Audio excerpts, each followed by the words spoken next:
ಬಂಟ್ವಾಳ ತಾಲೂಕು ಬಂಟರ ಸಂಘದ ನೂತನ ಅಧ್ಯಕ್ಷರಾಗಿ ಜಗನ್ನಾಥ ಚೌಟ ಮಾಡಿ ಬದಿಗುಡೆ ಆಯ್ಕೆಯಾಗಿದ್ದಾರೆ.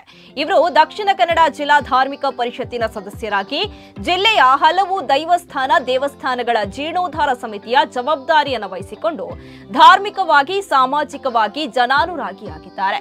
ಮಾತ್ರವಲ್ಲದೆ ಪ್ರಗತಿಪರ ಕೃಷಿಕರು ಹೌದು. ಹಾಗೇನೇ ಜಾಗತಿಕ ಬಂಟರ ಸಂಘಗಳ ಒಕ್ಕೂಟ ಪೋಷಕ ಸದಸ್ಯರಾಗಿಯೂ ಗುರುತಿಸಿಕೊಂಡಿದ್ದಾರೆ. ಇನ್ನು ಉಪಾಧ್ಯಕ್ಷರಾಗಿ ಐತಪ್ಪ ಆಳ್ವ ಬಿಸಿ ರೋಡ್, ಕಾರ್ಯದರ್ಶಿಯಾಗಿ ಸದಾನಂದ ಆಳ್ವ ಕಂಪ, ಕೋಶಾಧಿಕಾರಿಯಾಗಿ ಲೋಕೇಶ್ ಶೆಟ್ಟಿ ಕುಳ, ಜೊತೆ ಕಾರ್ಯದರ್ಶಿಯಾಗಿ ಶಿವಪ್ರಸಾದ್ ಶೆಟ್ಟಿ ಸಜಿಪ, ಜೊತೆ ಕೋಶಾಧಿಕಾರಿಯಾಗಿ ಶ್ರೀವಿದ್ಯಾ ರೈ ಬಿಸಿ ರೋಡ್ ಆಯ್ಕೆಯಾಗಿದ್ದಾರೆ. ಪದಾಧಿಕಾರಿಗಳ ಆಯ್ಕೆಯ ಸಭೆಯು ಬಂಟ್ವಾಳ ತಾಲೂಕು ಬಂಟರ ಭವನದ ಸಭಾಂಗಣದಲ್ಲಿ ನಡೆದಿದೆ. ಚುನಾವಣಾ ಪ್ರಕ್ರಿಯೆಯನ್ನ ಚುನಾವಣಾಧಿಕಾರಿ ಕಿರಣ್ ಹೆಗ್ಡೆ ಅನಂತಾಡಿ, ವಿವೇಕ್ ಶೆಟ್ಟಿ ನಕ್ರಿಗುತ್ತು, ಲೋಕನಾಥ್ ಶೆಟ್ಟಿ ಬಿಸಿ ರೋಡು, ಶಾಂತರಾಮ್ ಶೆಟ್ಟಿ ಬೋಳಂತೂರು ನಡೆಸಿಕೊಟ್ಟಿದ್ದಾರೆ. ಇನ್ನು ಈ ಸಂದರ್ಭದಲ್ಲಿ ಸಂಘದ ಅಧ್ಯಕ್ಷ ಚಂದ್ರಹಾಸ ಶೆಟ್ಟಿ ರಂಗೋಲಿ ಮತ್ತು ಪದಾಧಿಕಾರಿಗಳು ಹಾಗೂ ಕಾರ್ಯಕಾರಿ ಸಮಿತಿ ಸದಸ್ಯರು ಸಭೆಯಲ್ಲಿ ಉಪಸ್ಥಿತರಿದ್ದರು.